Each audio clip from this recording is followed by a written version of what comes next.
Et coucou à tous et à toutes. On se retrouve dans cet épisode de podcast pour parler des enfants atypiques. Un sujet, je vous avoue que je savais pas trop si j'allais vous en parler ou pas parce que certes, je suis concernée personnellement étant maman d'enfants atypiques, mais justement, je trouve que c'est pas évident de mettre à distance lorsqu'on vit les choses et qu'on est en plein dedans.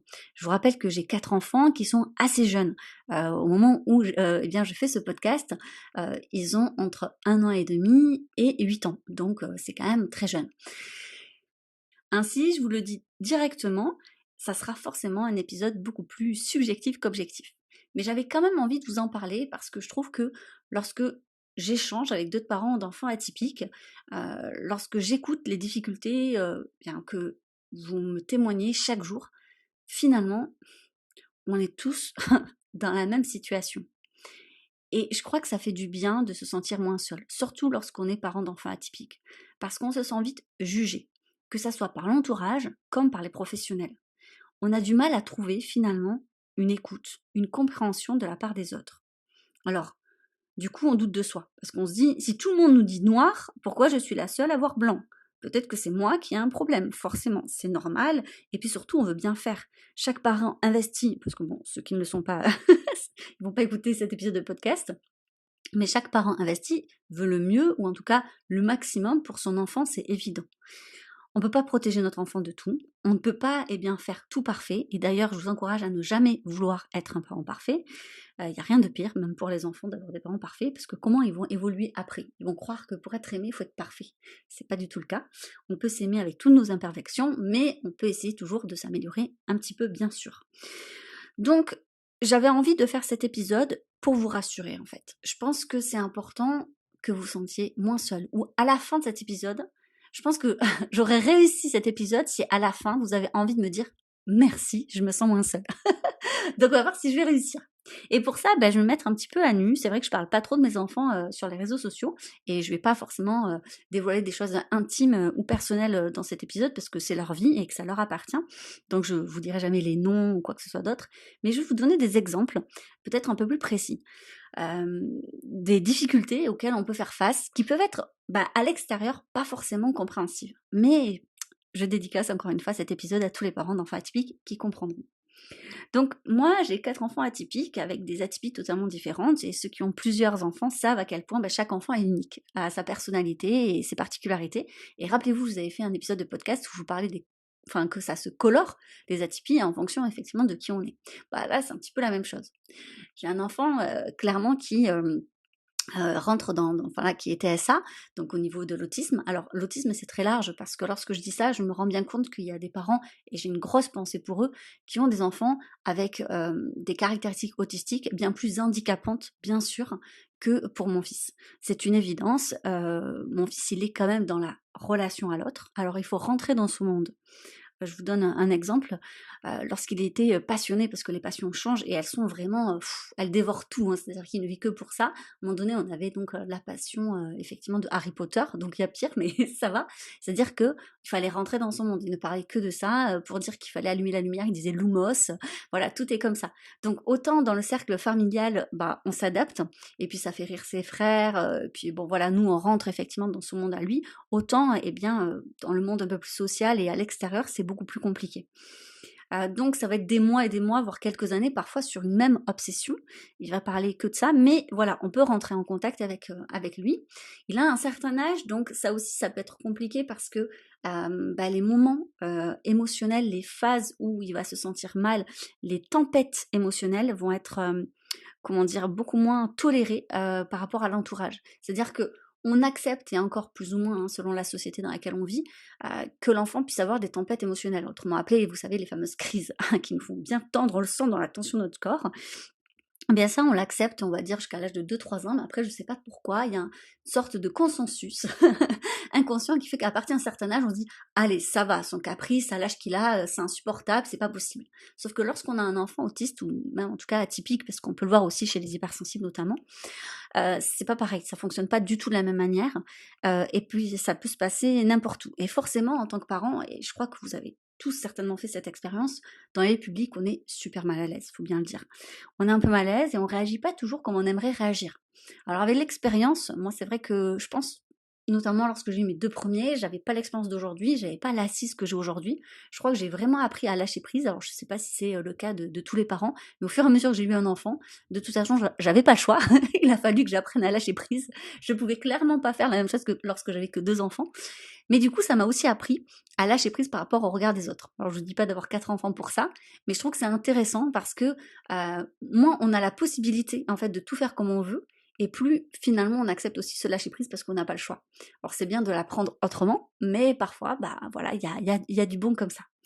Donc oui, ces tempêtes émotionnelles, bah, elles sont pas forcément acceptées par rapport aux autres.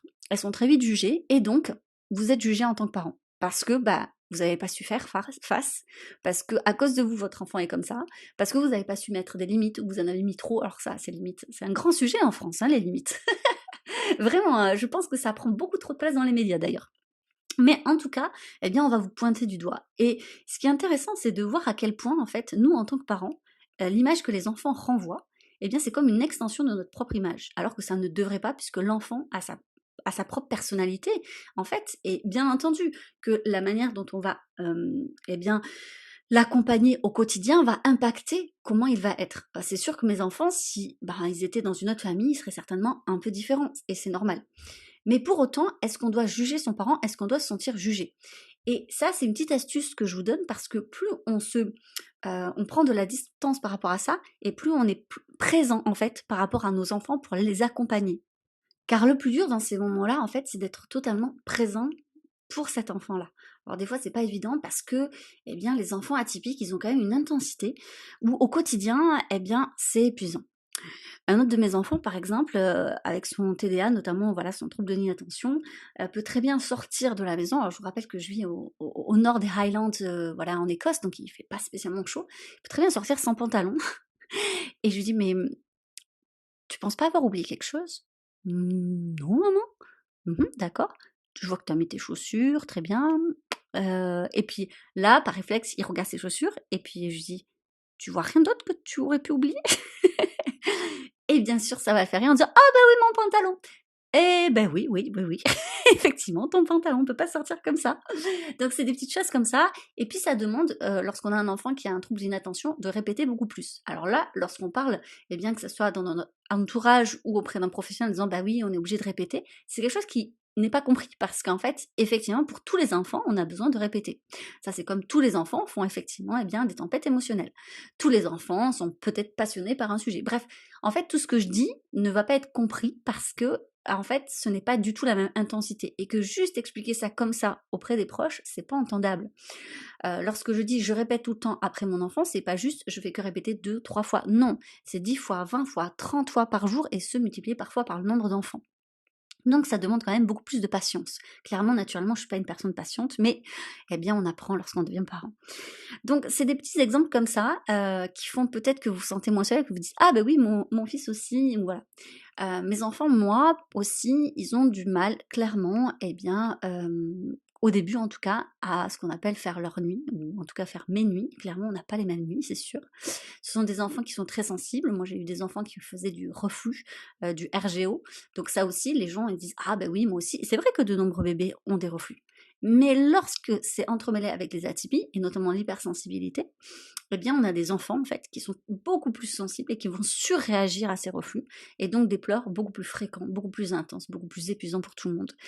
Ça, c'est vraiment quelque chose que j'ai connu et c'est vraiment horrible. Il n'y a pas pire que le manque de sommeil et je suis désolée, mais arrêtez de me dire: «Ah oui, moi aussi, la nuit dernière, j'ai pas bien dormi». Non, non, non. Les parents qui ne dorment jamais savent de quoi je parle. Il n'y a pas pire que ce manque de sommeil chronique, vraiment. C'est-à-dire que vous n'avez absolument aucune nuit où vous pouvez, eh bien, récupérer. Et ça, d'année en année, c'est terrible. Donc un gros big up à tous ces parents.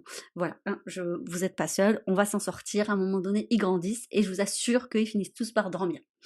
Donc j'avais très envie, voilà, de vous donner quelques exemples comme ça, mais aussi de vous dire à quel point c'est compliqué, et c'est vrai, de trouver un professionnel adapté. Un professionnel qui est correctement, en fait, formé et informé sur les atypies. Pourquoi? Parce qu'il y a un gros biais, et je m'en rends compte en écoutant tous les témoignages de parents qui viennent à moi, c'est-à-dire que lorsqu'on est dans un accompagnement bienveillant, lorsqu'on est dans l'accueil des émotions de nos enfants, eh bien, ils n'ont pas, en fait, les caractéristiques typiques des enfants à problème, je mets ça entre gros guillemets, bien entendu, parce que c'est sans jugement, mais à problème d'enfants atypiques qui vont consulter. Donc, ça coche pas les cases, en fait. Ça coche pas les cases et c'est beaucoup plus compliqué. Parce que l'enfant est malgré tout, en fait, dans la capacité d'écouter, d'être attentif, de se concentrer lors des tests, de mettre des mots sur ses émotions. Parce que, justement, il est dans un environnement qui va proposer ça et donc on va développer ça. Rappelez-vous, et j'en avais déjà parlé dans un épisode de podcast, c'est ce qu'on va appeler aussi l'intelligence émotionnelle et ça se développe chez tout le monde. Donc tout au long de la vie, on peut développer en fait cette forme d'intelligence et ben, quelqu'un qui ne sera pas vraiment formé et qui aura peut-être ce biais cognitif que tous les professionnels peuvent avoir, vont se dire, bah non, cet enfant n'a pas de problème. Mais parfois, on ne va pas, en fait, demander qu'il ait ou pas un problème. On a juste parfois besoin qu'on légitime ce que on ressent, ce que l'on vit en tant que parent. Parce que faire face au quotidien à cette intensité, et puis ne pas trouver finalement d'écho, que ça soit auprès de nos proches, voire pire des jugements, en disant ben voilà, qu'on fait pas ceci, qu'on fait pas cela, qu'on devrait faire voilà, de tous les conseils de Tata Ginette, etc., à tous les repas de famille incroyables auxquels on a droit. C'est fatigant, c'est épuisant, et puis ça vient vraiment en fait nous mettre en mal et nous faire douter de nos capacités en tant que parents. Et on n'a pas besoin de ça. Et je suis vraiment peinée de voir le manque de solidarité qui manque enfin, entre parents en fait. On a besoin d'être solidaire en tant que parents. On n'a pas besoin de juger les autres parents. Et je crois vraiment que ceux qui jugent, c'est parce qu'ils ont besoin d'être souvent rassurés. Genre, ah ben t'as vu son enfant, il est comme ci, comme ça, ah ben t'as vu. En fait, derrière là, nous on fait mieux, nous on fait mieux. On s'en sort bien, nous. Non mais en fait, évitons de faire ça. Juste, on peut se dire qu'est-ce que l'autre fait que je ne fais pas et qui pourrait être inspirant. Ça, ok. On pourrait aussi se dire, bon, de toute façon, son enfant est différent, c'est un contexte différent, et on est des parents différents, donc forcément, ça rend les choses différentes. Comment on peut s'entraider? Et je pense que l'entraide vient dans le fait où on ose dire les choses, on ose dire quand ça va pas, on ose dire que c'est difficile et on ose aussi proposer de l'aide. Je trouve que c'est vraiment encore trop rare de proposer son aide. Et c'est très large de proposer une aide. Ça peut être juste de l'écoute sans jugement et dire mais en fait je comprends, c'est difficile, mais je sais que tu vas y arriver, je sais que tu es une maman, un papa super investi qui écoute en fait ton enfant et juste de dire et moi j'ai vraiment je dis souvent ça aux parents et je vois à quel point ça les impacte positivement et je le dis toujours avec vraiment au fin fond de mon cœur, en tout cas je le crois, je leur dis souvent bah en fait votre enfant a de la chance de vous avoir. Clairement, lorsque je reçois un mail d'un parent qui m'écrit des lignes et des lignes où il est en souffrance, où il s'interroge, où il cherche à bien faire auprès de son enfant, je me dis mais quelle chance a cet enfant d'avoir ce parent. Parce que le nombre de parents qui, en fait, n'en a rien à faire, ou bien est trop en souffrance et ne peut plus chercher de solution, et c'est possible aussi malheureusement, ou bien tout simplement ne veut pas voir parce qu'on fait beaucoup de transferts sur nos enfants et que si nous-mêmes on a souffert de nos atypies, que nous-mêmes on est dans le déni de nos atypies, on refuse de les voir chez nos enfants, donc du coup c'est terrible parce qu'on est en train de nier une part, voire la totalité de la singularité de notre enfant. Donc tous ces parents, et vous qui écoutez ce podcast, j'ai envie de dire, mais quelle chance ont vos enfants de vous avoir. Et ça ne veut pas dire que vous devez tout faire parfaitement, absolument pas. Ça veut dire que déjà vous vous intéressez en fait à elle, vous vous intéressez à lui, vous vous intéressez à votre enfant, dans ce qu'il est, dans ce qu'elle est, et vous avez juste envie en fait de l'aider au mieux tout simplement. Et ça, l'intention, mais c'est énorme, cette intention, c'est ce qui génère justement, je pense, le lien de confiance entre l'enfant et le parent. Et j'avais juste envie de vous rappeler ça. Vous n'allez pas faire parfait. Oui, c'est difficile. Oui, parfois on est épuisé. Mais déjà ça passe, mais surtout on a de la chance. Et j'aimerais finir là-dessus. Alors non pas pour nier les difficultés, et je vous encourage, je vous en ai parlé dans l'épisode sur le podcast du burn-out, où j'avais donné aussi des coordonnées, et je vous avais dit vraiment, si vous êtes en difficulté, vous êtes en souffrance, il faut consulter. Donc je ne suis pas en train de nier les difficultés, vous en avez un petit peu parlé, mais pour finir ce podcast, j'avais très envie en fait de dire, on a aussi de la chance. On a de la chance parce que souvent on arrive à lier avec ces enfants-là une relation juste incroyable. On arrive à vraiment avoir un lien fort avec ces enfants-là. Ils nous font grandir. Ce sont des enfants challenge, mais dans le bon sens du terme aussi, même si je ne doute pas que c'est épuisant et c'est beaucoup mieux lorsqu'on est, eh bien encore une fois, aidé par des proches, par le conjoint, la conjointe, par un entourage, bien évidemment. Mais c'est des enfants qui vont en fait révéler en vous le meilleur parent que vous puissiez être.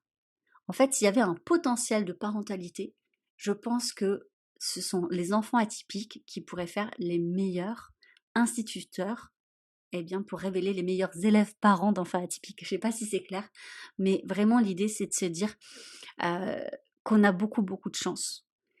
Parce que on ne serait pas du tout les personnes que nous sommes aujourd'hui sans eux. Clairement, ils nous ramènent, je trouve, à un état de conscience de nous-mêmes juste incroyablement fort. Et ça nous donne la possibilité, encore une fois, de nous développer et de progresser. Enfin que la vie soit toujours une expérience, eh bien, où on peut toujours et toujours un petit peu plus, même juste 1% de plus, développer notre propre potentiel en tant qu'humain. Voilà. Je ne sais pas si ce podcast, du coup, eh bien, je l'ai réussi dans le sens de vous rassurer, qui vous a apporté quelques éléments. N'hésitez pas à poser vos questions si jamais vous voulez voilà, un épisode supplémentaire sur quelque chose en particulier. Vous savez que je suis toujours à l'écoute de ma communauté. Et n'hésitez pas également à noter cet épisode, enfin le podcast, et à partager peut-être cet épisode auprès d'autres parents qui pourraient être un petit peu rassurés en se disant « t'as vu, t'es pas seul ». Et sur ce, je vous souhaite eh bien, une très jolie semaine et je vous dis à lundi prochain pour un nouvel épisode.